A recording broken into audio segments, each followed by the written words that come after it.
नमस्कार. SMT विद्यालयात भरली विठ्ठल नामाची शाळा.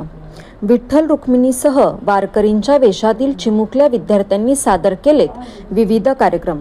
जाणून घेऊया सविस्तर माहिती. होळनांदे येथील saint mother Teresa English medium स्कूलमध्ये आषाढी एकादशी निमित्त विविध कार्यक्रमांचे आयोजन करण्यात आले होते. विठ्ठल रुक्मिणीच्या सजीव देखाव्यासह भव्य दिंडीचे आयोजन करण्यात आले होते.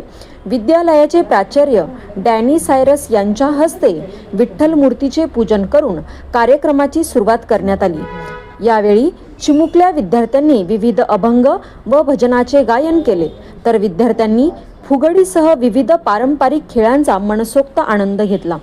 विविध वेशभूषेतील बालक व हरिनामाच्या गजराने शालेय परिसरात भक्तिमय वातावरण निर्माण झाले होते. कुमारी कल्याणी राजपूत व सौ अश्विनी मॅडम यांनी कार्यक्रमाचे संयोजन केले. कार्यक्रम यशस्वीतेसाठी प्राचार्य डॅनी सायरस यांच्या मार्गदर्शनासह योगेश सोनार, अनिल बाविस्कर, अरुणा पाटील, अश्विनी जाधव यांच्यासह शिक्षक व शिक्षकेतर कर्मचाऱ्यांचे सहकार्य लाभले. एक विचार सत्याच्यासाठी संपादक योगेश पाटील.